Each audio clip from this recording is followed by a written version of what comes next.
Hey everyone, Talon Paul here again with the Bible in 7 stages. This week we're going to be talking about the second part of the video on dealing with the nation of Israel. Just to recap, since we got a lot of information that we got to cover, we remember that in Genesis God created this good creation and he set up mankind to rule over it on his behalf, and then they completely disregarded his command and went against him. And thus everything in God's good creation was corrupted because of his representatives, which is us. After this, everything starts falling apart, and God finds one faithful man, a man named Abraham, who would obey him. Because of this, God promises him land, descendants, and so his descendants wind up in slavery, and God decides that he's going to free them from the slavery in Egypt. And after freeing them, Moses leads them out into the desert to go after this promised land that was promised to Abraham, and that's where we're kicking off the story today. So, as you remember, after wandering through the desert for 40 years, the Israelites finally come to this land called Canaan, and this is the promised land that was promised to Abraham in Genesis 17. And now they're planning to take it over, because obviously 40 years from now they've got a ton of different people that are in there, and all of these people are far from God. And this is documented in the book of Joshua. After taking the land over, they still don't have a ruler over them. Moses has died, Joshua has died by this point, and so there's no set person leading these people anymore, and they're really relying on these random militant leaders, these people that are going to fight off other people that try to come and suppress the Israelites. So these people, these militant leaders, these judges, which is recorded in the book of Judges, aren't the judges you'd think of today deciding decisions between people, but they're like militant leaders. They're like mob bosses. They fulfill their command by destroying people that come to take over Israel. After this time period, they finally decide that they need a king, somebody to rule over them and govern the people. And the first king over the nation of Israel was named Saul, and he's found in 1 Samuel 8, chapter 8 through chapter 15. But we found out he's not very faithful to God. He was at the beginning. He was very proud, and then he winds up doing things his own way. And so things don't go well for Saul. Following Saul, we have David, the famous David, who's remembered for killing the giant Goliath with a sling and a stone. Everyone knows that story. But most people don't remember that he becomes a king after this. And God actually promises him that his kingdom will never end. If you look in 2 Samuel chapter 7, verses 12 through 16, he says, "When your days are complete and you lie down with your fathers," which means die, "I will raise up your descendant after you, who will come forth from you, and I will establish his kingdom. He shall build a house for my name, and I will establish the throne of his kingdom forever. I will be a father to him, and he will be a son to me. When he commits iniquity, I will correct him with the rod of men and the strokes of the sons of men, but my loving kindness shall never depart from him, as I took it away from Saul, whom I removed from before you. Your house and your kingdom shall endure before me forever. Your throne shall be established forever." This is called the Davidic covenant. God makes a promise to David, and he's going to keep it, that David's kingdom will never end. Now, eventually David does die, and we find his son named Solomon, and then Solomon's sons after him. And we find out that this promise isn't fulfilled yet. His kingdom just does not go well after him. In fact, the nation starts to split apart, and it splits into two different nations, one named Judah in the south and the other called Israel still in the north, of 10 tribes.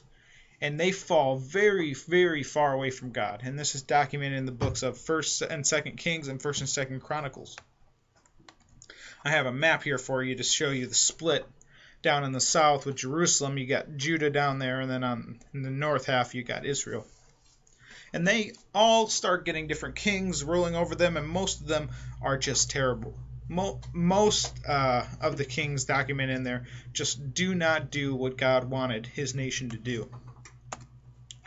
things wind up getting so bad that the entire nation of Israel gets taken over and the people are exiled to another land. Remember how I said there are other nations surrounding them. It's not just them. So other nations start coming in because God decides to punish his people for disobeying him. So he allows the nation of Assyria in 722 BC to take over the nation of Israel to the north. And then finally, a later nation named Babylon in 586 BC finally takes over the southern nation of Judah. And here's a map for you to show you that as well. So now the entire nation of Israel is essentially gone. The city's been destroyed. The people are gone in another land because they've been taken captive. What's going to happen? This is obviously a judgment from God because they've disobeyed him so much and been evil in his sight. What is God going to do? Israelites are eventually allowed to return and rebuild Jerusalem. But this is 70 years later, so an entire generation has died off at this point. But they're still not their own nation. The nation of Persia has now taken over after Assyria and Babylon, and the Persians are ruling, but they allow them to return in 538 BC. So the questions that we need to ask after all this has been laid out: are the Israelites ever going to have their land back that was promised to them to Abraham in Genesis 17? Remember, God promised Abraham that his descendants are going to have this land. It's going to be theirs. At this point in history, the land is not theirs. That's Persian land. They're allowed to go there and live again, but it's not theirs. Will God establish David's descendant on his throne and rule forever? We looked at that promise. He's going to raise up a descendant, and his kingdom will never end. His throne will never end. So, without a king on the throne because Persia is ruling, where is this promise, God? What is happening? Why do the Israelites not have their land? Why don't they have a king? Where are your promises? And once again, where is Eve's descendant? Remember all the way back in Genesis 3:15.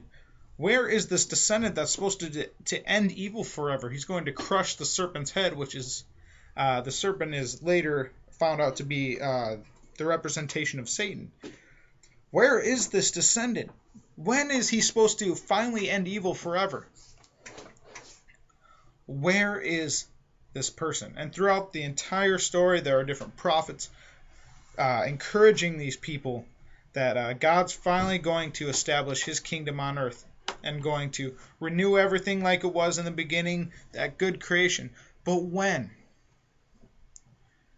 At this point in time, these Israelites are really struggling with this question. Is God going to give us our land? Is he going to set up David's throne? Is there going to be a descendant that's going to end evil forever? Is God's good creation going to be what it was in the beginning? When is any of this going to happen, God? And in the next video, we will answer that question.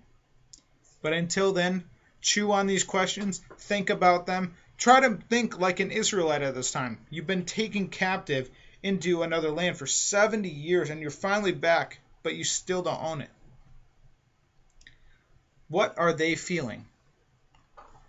Are they questioning God at this point? Because most of us would be.